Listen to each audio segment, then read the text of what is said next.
आप सभी का स्वागत है आपके अपना यूट्यूब चैनल मुस्कान स्टडी पॉइंट में। आज है 9 जनवरी और हम लोग जानते हैं कि 9 जनवरी को हम लोग तमाम भारतवासी भारतीय प्रवासी दिवस के रूप में मनाते हैं। अच्छा, प्रवासी दिवस हम लोग क्यों मनाते हैं, थोड़ा सा जानते हैं, 1 मिनट। तो दरअसल बात ऐसी है कि महात्मा गांधी ने दक्षिण अफ्रीका से 9 जनवरी 1915 को हमारे देश भारत लौटे थे और भारत में पहुंचकर उन्होंने हमारे देश की आज़ादी से संबंधित तमाम बातों पर संघर्ष किया, चर्चा किया और देश की आज़ादी कराने में महत्वपूर्ण भूमिका निभाने का काम किया। इसीलिए उन्हीं के आगमन पर हम लोग प्रत्येक वर्ष 9 जनवरी को प्रवासी भारतीय दिवस मनाते हैं। आज की इस वीडियो में हम लोग क्लास 10वीं की हिंदी के बोर्ड मॉडल सब वस्तुनिष्ठ प्रश्न का उनके डिस्कशन के साथ हम लोग जो है अध्ययन करेंगे, जो बोर्ड मॉडल प्रश्न है और यह बोर्ड परीक्षा 2024 के लिए बहुत ही महत्वपूर्ण होगा। तो वीडियो शुरू करते हैं, चलते हैं पहले प्रश्न की ओर। कहता है, पहला प्रश्न कहता है, सब पुराने अच्छे नहीं होते, सब पुराने अच्छे नहीं होते और सब नए खराब नहीं होते।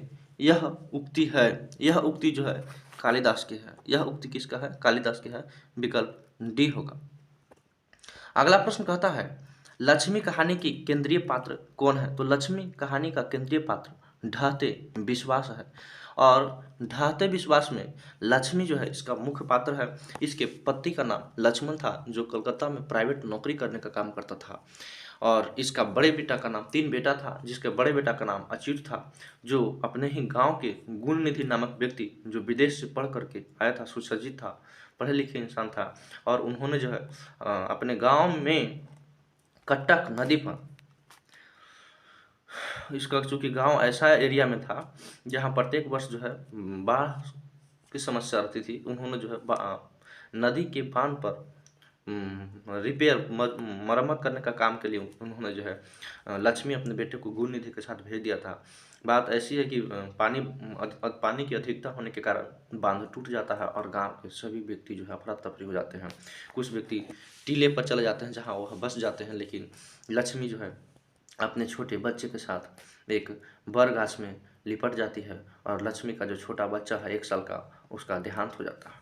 इस प्रकार इसका जो है विश्वास, प्रभु भगवान से विश्वास जो है हट जाता है और इस चैप्टर का नाम ढहते विश्वास रखा गया। अगला प्रश्न हम लोग कहते हैं कि गुणवाचक विशेषण है। गुणवाचक विशेषण है तो अच्छा जो है गुणवाचक विशेषण होता है। विशेषण के 4 भेद होते हैं, गुणवाचक, गुणवाचक, गुणवाचक, परिमाणवाचक, संख्यावाचक, परिमाणवाचक, संख्यावाचक और लास्ट है सार्वनामिक विशेषण, सार्वनामिक विशेषण। अगला प्रश्न हम लोग कहते हैं स्वर संधि का उदाहरण नहीं है, तो स्वर संधि का उदाहरण बागपति जो है स्वर संधि का उदाहरण नहीं है। विकल्प डी। अगला प्रश्न कहता है कि सदियों की ठंडी बुझी राख सुगबुगा उठी, मिट्टी सोने का ताज पहन उछलाती है। यह पंक्ति किस पाठ से उद्धत है? तो दिनकर के पाठ से उद्धत है, दिनकर के पाठ से उद्धत है। विकल्प ये होगा। अगला प्रश्न हम लोग देखें तो कहता है पंडित बिरजू महाराज का जन्म कब हुआ था? तो पंडित बिरजू महाराज जीत जीत में निरखत हूँ पाठ सिद्धत से उद्धत है और पंडित बिरजू महाराज कथक के डांस करते थे। पंडित बिरजू महाराज का जन्म जो है 1938 ईस्वी में हुआ था। विकल्प डी होगा। अगला प्रश्न कहता है अशुद्ध वाक्य है, अशुद्ध शब्द कौन होता है? तो श्रृंगार जो है अशुद्ध शब्द होता है, श्रृंगार अशुद्ध है। अगला प्रश्न कहता है कि मैक्स मुलर ने वर्षा की अवस्था में लिपजिंग विश्वविद्यालय में संस्कृत अध्ययन प्रारंभ किया था। तो 18 वर्ष की उम्र में जो है उन्होंने संस्कृत लिपजिंग विद्यालय में संस्कृत अध्ययन किया था 18 वर्ष की उम्र में। विकल्प डी होगा। अगला प्रश्न कहता है कि फ्रांस का एक प्रमुख कला केंद्र रहा है। अविन्यो जो है फ्रांस का एक प्रमुख कला केंद्र रहा है, जो दक्षिण फ्रांस में है, रोन नदी के किनारे बसा हुआ है। वहाँ पे लेखक जो है रंग समारोह में गए थे। अगला प्रश्न कहता है कि जीत जीत में निरखत हूँ पाठ की विद्या है। तो जीत जीत में निरखत हूँ पाठ की विद्या जो है साक्षात्कार है, जो पंडित बिरजू महाराज के द्वारा जो है इसमें चर्चा किया गया है, लिखा गया है। दुर्दांत मानवीय विभीषिका का चित्रण करने वाली कविता है, तो इसका सही विकल्प हिरोशिमा होगा, हिरोशिमा होगा। विकल्प सी होगा। अगला प्रश्न कहता है अधर में कौन सा उपसर्ग है? अधर में जो है अ उपसर्ग है। उपसर्ग कहने का मतलब होता है वह शब्द जो किसी शब्द के पहले लगकर उसका अर्थ बदल दे, उपसर्ग कहलाता है, और पीछे लगकर उसका अर्थ बदल दे उसे प्रत्यय कहते हैं। लिखाई में कौन सा प्रत्यय है? तो लिख प्लस आई, लिखाई, आई प्रत्यय हो गया। अगला प्रश्न कहता है अति शुद्ध स्नेह को मार्ग है जकी जही जही ने को सियानप बाक नहीं। यह पंक्ति किस पंक्ति में इस किस पंक्ति की है? तो यह पंक्ति जो है घनानंद की है, विकल्प डी होगा। अगला प्रश्न कहता है नलिन बिलोचन शर्मा का जन्म कब हुआ था? तो नलिन बिलोचन शर्मा का जन्म 1916 ईस्वी में हुआ था। बोर्ड मॉडल प्रश्न है, आते रहता है, 100% आएगा। अगला प्रश्न कहता है कि हिंदी के आदि कवि कौन है? तो हिंदी के आदि कवि जो है चंद्रबरदाई जो है वह हिंदी के आदि कवि हैं, विकल्प ए होगा। अगला प्रश्न कहता है कि सावरदैया भाषा के सफल कहानीकार हैं? तो सावरदैया जो है राजस्थानी भाषा कवि के सफल कलाकार हैं, राजस्थानी, विकल्प डी। राजस्थान का राजधानी जयपुर होता है। और अगला प्रश्न कहता है कि साहित्य के निर्माण में प्रतिभाशाली मनुष्य की भूमिका है। क्या भूमिका है? तो निर्णायक भूमिका है, विकल्प बी होगा निर्णायक। अगला प्रश्न कहता है रंगप्पा था, तो रंगप्पा जो है मंगम्मा के गांव का एक जुआरी व्यक्ति था जो मंगम्मा से कुछ रुपए जो है उधार लेना चाहता था, और यह जो है लफुआ टाइप का था जो मंगम्मा को कुएं के पास, जब मंगम्मा दही बेच करके आ रही थी तो कुएं के पास जो उसको जो है गलत तरीके से, अवैध तरीके से उसका हाथ पकड़ लिया था। अगला प्रश्न कहता है कि शुद्ध वाक्य क्या है? तो शुद्ध वाक्य इसमें जो है रोटी ताजी है, विकल्प बी जो है शुद्ध वाक्य है, रोटी ताजी है। अगला प्रश्न कहता है कि लेखक के घर में मछली कौन खाता था? तो लेखक के घर में मछली जो है उसके पिता जो है खाते थे, और मछली जो है भग्गू जो है बनाता था। लेखक के रिश्तेदार ने बहादुर पर क्या आरोप लगा था? तो लेखक के यहाँ जो एक रिश्तेदार आया, उन्होंने जो है बहादुर पर 11 रुपये पैसा चोरी करने का आरोप लगाया, और उसी दिन से बहादुर जो उसके घर को छोड़ करके चला गया। मेरे बिना तुम प्रभु पाठ के लेखक है, तो मेरे बिना तुम प्रभु रेल मारिया रील के विकल्प डी होगा करेक्ट आंसर। अगला प्रश्न कहता है तत्पुरुष समास का उदाहरण नहीं है? तो तत्पुरुष समास का उदाहरण जो है चौराहा नहीं है, चौराहा जो है द्विगु समास का उदाहरण है। अगला प्रश्न कहता है कि अव्ययभाव समास में पूर्व पद प्रधान होती है? पूर्व पद प्रधान होती है, अव्ययभाव समास में पूर्व पद प्रधान होती है, विकल्प ए होगा। अगला प्रश्न कहता है कि भारत में बेरोजगारी का प्रत्यक्ष कारण क्या है? भारत में बेरोजगारी का प्रमुख और प्रत्यक्ष कारण जो है जाति प्रथा होता है, विकल्प ए होगा, विकल्प ए होगा जाति प्रथा। इसके बाद हम लोग देखें तो कहता है शुद्ध शब्द क्या है? शुद्ध शब्द क्या होता है? तो 27 नंबर का शुद्ध शब्द विकल्प ए होगा, यह जो है शुद्ध शब्द है अभिलाषा। अगला प्रश्न कहता है कि घनानंद कवि हैं, घनानंद किस काल के कवि हैं? तो घनानंद जो है रीति मुक्त कवि हैं, रीति मुक्त कवि हैं, विकल्प ए होगा। अगला प्रश्न कहता है जन्म से ही पागल थी, तो मंगू जो है जन्म से ही पागल थी, मंगू जन्म से ही पागल थी, जबकि पापाती को जो है मेनिंजाइटिस हो गया था। अगला प्रश्न कहता है कि लेखक को मछली खाने से किसने मना किया था? तो लेखक को मछली खाने से जो है किसने मना किया था? तो पिता ने जो है लेखक को मछली खाने से मना किया था। अगला प्रश्न कहता है कि पंडित बिरजू महाराज कितने साल के थे तब उनके पिता का देहावसान हो गया था, मृत्यु हो गया था? तो पंडित बिरजू महाराज जो है जहाँ 9.5 वर्ष के थे तब इनके पिता का मृत्यु हो गया था, और इन्होंने 5 गो डांस म्यूजिक डांस का प्रोग्राम करके जो है 12 दिनों के अंदर अपने पिता का जो है भोज भात करने का काम किया था। अगला प्रश्न कहता है स्वामी विवेकानंद ने वेदांतियों का वेदांती किससे कहा है? तो स्वामी विवेकानंद मैक्स मुलर को वेदांतियों का वेदांती कहा है। अगला प्रश्न कहता है कि दही वाली मंगामा पाठ के लेखक कौन है? तो दही वाली मंगामा पाठ के जो लेखक हैं, दही वाली मंगामा पाठ के लेखक हैं वह श्रीनिवास हैं, श्रीनिवास है। इसमें बहू, बेटा, पोता और दादी का यानी दादी का और रंगप्पा नजम्मा का जो है चरित्र चित्रण किया गया है। 34 नंबर क्वेश्चन कहता है कि स्वर संधि का उदाहरण होता है बहुत्सव, बधुत्सव जो है स्वर संधि का उदाहरण, बधुत्सव, बधु प्लस उत्सव। अगला प्रश्न कहता है कि ललित निबंध क्या है? तो ललित निबंध जो है इसमें से क्या है? तो नाखून क्यों बढ़ते हैं, यह जो है हजारी प्रसाद द्विवेदी के द्वारा लिखा गया है, यह एक प्रकार ललित निबंध है। नवद खान में इबादत पाठ के केंद्र में कौन है? तो नवद खान में इबादत पाठ के लेखक जो है यतीन्द्र मिश्र है, इसके केंद्र विषय में लिखा है, इसका संबंध शहनाई से है। अगला प्रश्न कहता है सर्वनाम का भेद है, सर्वनाम का भेद कौन है? तो सर्वनाम के भेद जो है इसमें से जो है संबंधवाचक सर्वनाम है, विकल्प ए होगा। अगला प्रश्न कहता है 3 बेटे की माँ थी, 3 बेटे की माँ कौन थी? तो 3 बेटे की माँ जो है सीता थी, और सीता अपने ही घर में घुटन महसूस करती है, क्योंकि जिसके पति जो है जब पति जो है कमाते हैं जिंदगी में, उसका जो है चलता फिरता है, तो उन्होंने जो है अपने कमाई से पूरे बेटे को बढ़िया से पढ़ाने लिखाने का काम करते हैं। वही पति के मृत्यु के बाद तीनों बेटों पर माँ जो है बोझ बन जाते हैं, इस प्रकार यह अपने ही घर में घुटन महसूस करती है। अगला प्रश्न कहता है कि निम्नलिखित में सर्वनाम है, निम्नलिखित में सर्वनाम कौन है? 39 क्वेश्चन, तो वह जो है सर्वनाम है संज्ञा के बदले में जो शब्द आता है उसे सर्वनाम कहते हैं, जैसे मैं, आप, वह इत्यादि। रामधारी सिंह दिनकर रचित पाठ होता है। जनतंत्र का जन्म जो है रामधारी सिंह दिनकर द्वारा लिखा गया है। विकल्प बी होगा, विकल्प बी होगा। अगला प्रश्न हम लोग देखें तो कहता है कि आजकल भारतीय पहनावे बदल गए हैं, इस वाक्य में पहनावे कौन सी संज्ञा है?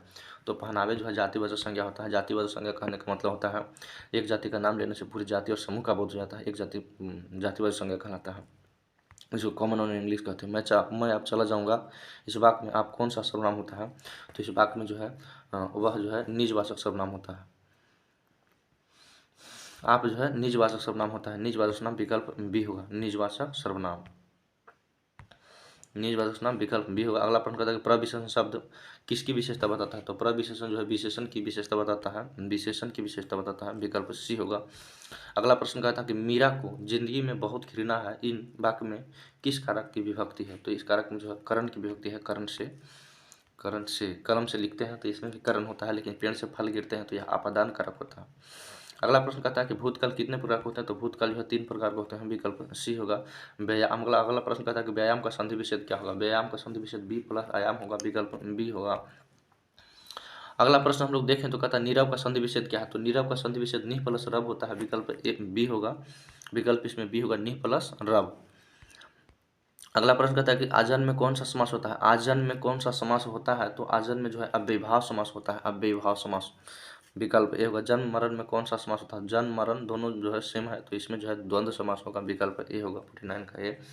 निस्तेज में कौन सा उपसर्ग होता है? तो निस्तेज में जो है उपसर्ग नहीं है, बल्कि निस्तेज में कौन सा उपसर्ग होता है? निस्तेज में जो है निस उपसर्ग होता है, विकल्प सी होगा।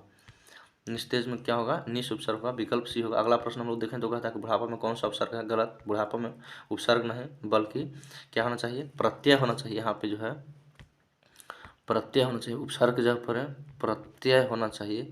तो बुढ़ापा में जो है आपा प्रत्यय है, विकल्प सी होगा। अगला प्रश्न कहता है कि निम्नलिखित शब्दों में कौन सा शुद्ध शब्द होता है? तो उच्छ्वास जो है शुद्ध होता है, विकल्प बी जो है सही लिखा हुआ है, उच्छ्वास। जब हम ऑक्सीजन युक्त गैस को शरीर के अंदर लेते हैं और बाहर निकाल देते हैं तो उच्छ्वास कहलाता है। अंदर लेते हैं तो इंस्पायरेशन मतलब प्रश्वास कहलाता है।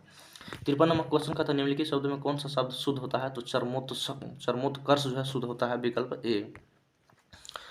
अगला प्रश्न कहता है कि निम्नलिखित वाक्यों में कौन सा वाक्य शुद्ध है? तो कौन सा शुद्ध वाक्य होता है? तो फूलों की एक माला ला दीजिए, विकल्प सी जो है शुद्ध वाक्य है। अगला प्रश्न हम लोग देखें तो कहता है कि अक्ल पर पत्थर पड़ना मुहावरे का सही अर्थ क्या होता है? तो मुहावरे का सही अर्थ बुद्धि भ्रष्ट होना। जब बुद्धि भ्रष्ट हो जाता है तो उसे कहा था कि अक्ल पर जो है पत्थर पड़ गया। आधुनिक सभ्य समाज श्रम विभाजन को आवश्यक क्यों मानता है? तो आधुनिक सभ्य समाज कार्य कुशलता के लिए श्रम विभाजन को सब मानता है, विकल्प ए होगा। जाति प्रथा, श्रम विभाजन जाति प्रथा भीमराव अम्बेडकर के द्वारा लिखा गया। भीमराव अम्बेडकर 14 अप्रैल 1891 से मध्य प्रदेश में एक दलित परिवार में हुआ था। अगला प्रश्न कहता है श्रम विभाजन और जाति प्रथा बाबा साहेब भीमराव अम्बेडकर की किस भाषा का संपादित करता है? तो एनिहिलेशंस ऑफ कास्ट, विकल्प सी होगा, एनिहिलेशंस ऑफ कास्ट। अगला प्रश्न हम लोग देखें तो कहता है ऐसे ही लड़के आगे चलकर गुंडे, चोर, डाकू बनते हैं। यह पंक्ति कहानी के किस पात्र ने कही है? तो यह कहानी के जो है सेन साहब कहते हैं। जब सेन साहब का लड़का जो मिस्टर सेन द्वारा काली चिमचमाती हुई कार को टच कर दिया जाता है तो उन्होंने जो है फटकारता हुआ गिरधर के बेटे मदन को इस प्रकार का कहता है स्टेटमेंट, विकल्प सी होगा, बी होगा, गिरधर। और गिरधर जो है सेन साहब के ही कारखाने में काम करने वाला एक कर्मचारी है। अगला प्रश्न कहता है कि किसके अध्ययन क्षेत्र में भारत के कारण नवजीवन का संचार हो चुका है? नीति कथा किसके? तो नीति कथा के, विकल्प बी होगा। अगला प्रश्न कहता है कि सहजात वृत्तियां किसे कहते हैं? सहजात वृत्तियां जो है अनजान स्मृतियों को सहजात वृत्तियां कहते हैं, अनजान स्मृतियों को। अगला प्रश्न कहता है कि नागरी लिपि के आरंभिक लेख हमें कहाँ से मिलते हैं? तो नागरी लिपि के आरंभिक लेख दक्षिण भारत से मिलते हैं हमको, दक्षिण भारत से मिलते हैं। अगला प्रश्न कहता है कि बेतमा दानपत्र किस समय का है? बेतमा दानपत्र जो है 1020 ईस्वी का है, 1020 ईस्वी का है। अगला प्रश्न हम लोग देखें तो कहता है बहादुर लेखक के घर से अचानक क्यों चला गया था? तो बहादुर जो है लेखक के घर से स्वयं के प्रति लेखक तथा उनके घर वालों में व्यवहार में आए परिवर्तन के कारण जो है चले जाते हैं। बहादुर को पहले जो है बहुत बढ़िया मान आदर सत्कार होता है, वही जब लेखक के घर में रिश्तेदार आते हैं तो 11 रुपये का चोरी का आरोप लगा देते हैं। तो बहादुर को जो काफ़ी दुख होता है और उसके बाद भी जो मिस्टर सेन थे उन्होंने भी जो है इस पर हाथ चलाया था। उसके बेटे भी हमेशा साइकिल धोने के लिए पीटते रहता था। यही कारण है कि उसे जो है एक दिन अपने घर लेखक के घर के छोड़ करके चला जाता है। अगला प्रश्न कहता है कि साहित्य की परंपरा का पूर्ण ज्ञान किस व्यवस्था में संभव है? तो समाजवादी व्यवस्था में संभव है, विकल्प सी होगा। अगला प्रश्न हम लोग देखें तो कहता है क्वेश्चन नंबर 65, पंडित बिरजू महाराज का जन्म कब हुआ था? तो पंडित बिरजू महाराज का जन्म 4 फरवरी 1938 ईस्वी को हुआ था। 4 फरवरी 1938 ईस्वी को हुआ था।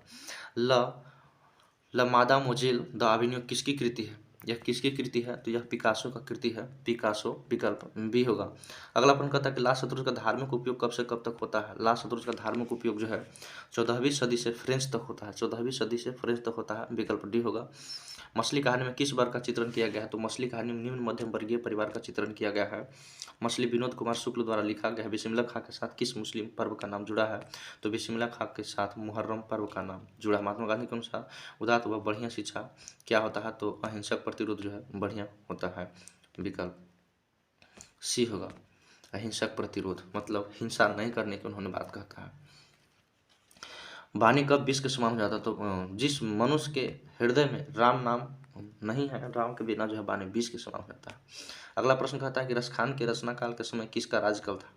तो रसखान के रचना काल के समय जो है जहांगीर का जो है राज्यकाल था, विकल्प सी होगा, विकल्प सी होगा। अगला प्रश्न हम लोग देखें तो कहता है कि कवि ने परजन्म किसे कहा है?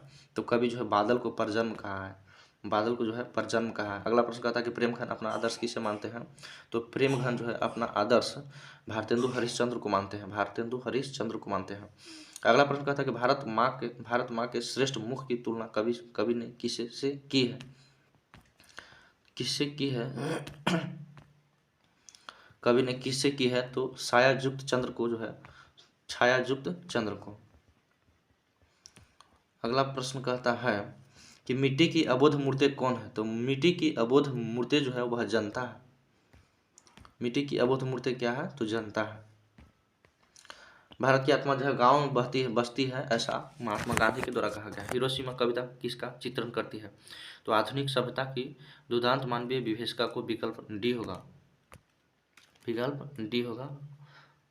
आधुनिक सभ्यता की दुर्दांत मानवीय विभीषिका को जो है चित्रण करती है। अगला प्रश्न कहता है एक वृक्ष की हत्या कविता किस काव्य संग्रह से संकलित है? एक वृक्ष की हत्या जो है इन दिनों,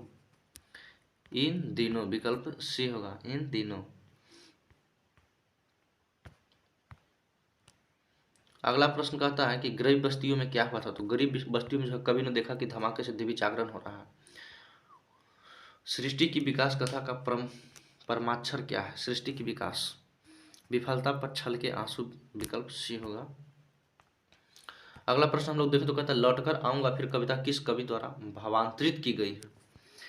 प्रयाग शुल्क द्वारा हरिन मारिया रुल के प्रयाग शुल्क, विकल्प सी होगा। अगला प्रश्न कहता है कि मेरे बिना तुम प्रभु किस भाषा से अनुवादित है? तो यह जो है जर्मन भाषा से अनुवादित है, जर्मन, विकल्प बी होगा। दही वाली मंगम्मा कहानी किस लेखक द्वारा रचित है? तो यह जो है श्रीनिवास द्वारा रचित है, श्रीनिवास द्वारा लिखा गया है, श्रीनिवास, विकल्प ए होगा। अगला प्रश्न कहता है नगर सुजाता माँ ईश्वर पेटलीकर और 7 कड़ी होता।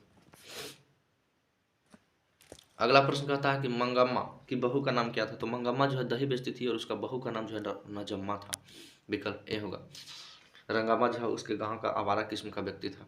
ढहते विश्वास कहानी किस लेखक द्वारा अनुवादित है? तो ढहते विश्वास, इसमें लक्ष्मी का चरित्र चित्रण किया गया है, राजेंद्र प्रसाद द्वारा जो है यह लिखा गया है, विकल्प ए होगा। अगला प्रश्न कहता है कि माँ कहानी किस लेखक द्वारा रचित की गई है? तो माँ जो है ईश्वर पेटलीकर कहानी द्वारा रचित की गई है, ईश्वर पेटलीकर रची गई है। इसमें मंगू के जो है चरित्र चित्रण किया गया है। मंगू जो है जन्म से पागल और गूंगी थी, उसके माँ सीधे साधे थी और माँ जो है उसे हमेशा मेहनत करती थी, हमेशा जो है उसे खाना खिलाती थी, कपड़ा पहनाती थी, वह बिस्तर पे ही पेशाब करती थी। इस तरह से माँ जो है उस पर देख रेख करती थी। हालांकि उसके परिवार का अन्य सदस्यों पर मंगू के प्रति जो है बढ़िया व्यवहार नहीं था। एक दिन की बात है कि उसके ही गांव के एक कुसुम नाम के लड़की को मेंजाइटिस हो गया था। वो भी जो है मंगू की तरह ही पागल थी, लेकिन उसे जो है बड़े डॉक्टर को दिखाने के बावजूद बड़े हॉस्पिटल में दिखाने के बाद उसको ठीक हो जाता है तो मंगू की माँ जो है भी हॉस्पिटल ले जाती है, हालांकि वहाँ इसका इलाज सफलतापूर्वक किया जाता है। अगला प्रश्न कहता है माँ कहानी किस लेखक द्वारा ईश्वर पर लिखा हो गया? मंगू की माँ कितनी संतानें थी? तो मंगू की माँ को जो है 4 संतानें थी।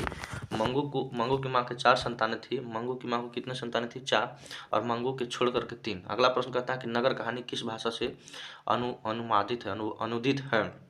तो नगर कहानी जो है तमिल भाषा से अनुवादित है, नगर सुजाता। अगला प्रश्न कहता है पपाती की उम्र क्या थी? तो पपाती बल्ली अमाल की बेटी थी जिसका उम्र जो है 12 वर्ष की थी।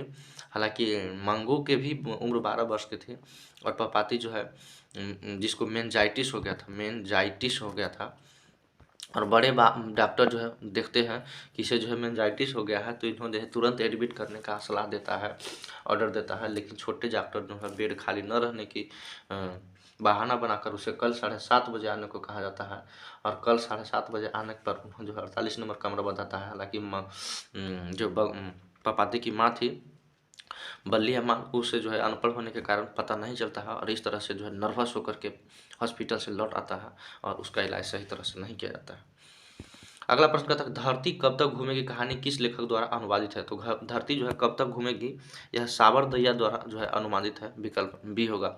धरती जो है कब तक घूमेगी, यह जो है साबर दैया और एक माँ जो है जिसका नाम सीता है, 3 बेटे पर बोझ बन जाती है, इसका चरित्र चित्रण किया गया, सीता का चित्रण किया गया है। पंडित बिरजू महाराज ... कितने साल के थे तभी उनके पिता का देहावसान हो गया था? तो पंडित बिरजू महाराज जिस चीज़ में निरखत साक्षात्कार कथक डांस से अब उद्यत है, और ये 7.5 वर्ष के थे तभी इनके पिता का देहावसान हो गया था। ये काफ़ी गरीब थे, और इन्होंने जो है अपने पिता का दाह संस्कार करने के लिए जो है अपने पिता का 12 दिन तक कर्म कांड करने के लिए जो है इन्होंने जो है गांव जा करके जो है अपना प्रोग्राम करते थे, और इस तरह से अपने पिता का श्राद्ध करने का काम किया। स्वामी विवेकानंद वेदांतियों का वेदांती किसे कहा? तो वेदांतियों का वेदांती जो इन्होंने जो है कहा था मैक्स मुलर को, वेदांतियों को वेदांती कहा था मैक्स मुलर को विकल्प सी होगा। अगला प्रश्न कहता है क्वेश्चन नंबर 93 दही वाली मंगावा पाठ के लेखक हैं? तो दही वाली मंगावा पाठ के लेखक श्रीनिवास है। बहुत इंपॉर्टेंट प्रश्न कहता है स्वर संधि का उदाहरण होता है? स्वर संधि का उदाहरण जो है बधुत्सव होता है। बधुत्सव जो है स्वर संधि का उदाहरण होता है। स्वर के साथ जब स्वर वर्ण के साथ स्वर या व्यंजन के मिलने से जो विकार उत्पन्न होता है उसे स्वर संधि कहते हैं। स्वर संधि, व्यंजन विसर्ग संधि जो है संधि के 3 भेद होते हैं। अगला प्रश्न का हम लोग देखें तो ललित निबंध क्या है? ललित निबंध जो है नाखून क्यों बढ़ते हैं, यह ललित निबंध होता है। अगला प्रश्न हम लोग देखें तो नौबत खाने में इबादत पाठ के लेखक कौन है? तो नौबत खाने में इबादत पाठ के लेखक जो है यतीन्द्र मिश्र है। कौन है? नौबत खाने में इबादत पाठ के लेखक यतीन्द्र मिश्र है, लेकिन इसके केंद्र में जो है बिस्मिल्लाह खां है। इसके केंद्र में जो है बिस्मिल्लाह खां है। विकल्प बी होगा, शाहना इबादत थे। अगला प्रश्न कहता है सर्वनाम का भेद होता है? सर्वनाम का भेद जो है संबंधवाचक होता है। विकल्प ए होगा, संबंधवाचक। 97 का है। 3 बेटे की माँ थी, 3 बेटे की माँ जो है सीता थी, 3 बेटे की माँ जो है सीता थी। अगला प्रश्न हम लोग देखें तो कहता है निम्नलिखित में सर्वनाम है? तो वह जो है सर्वनाम है, रिपीटेड क्वेश्चन है, वह सर्वनाम है। अगला प्रश्न कहता है कि रामधारी सिंह दिनकर रचित पाठ होता है? रामधारी सिंह दिनकर रचित पाठ जो है जनतंत्र का जन्म जो है रामधारी सिंह दिनकर द्वारा रचित पाठ है। Thank you so much to all of you. आज का वीडियो यहीं पे समाप्त करते हैं, पुनः मिलते हैं अगले वीडियो में। आप लोग जो है चैनल पे बने रहें। धन्यवाद।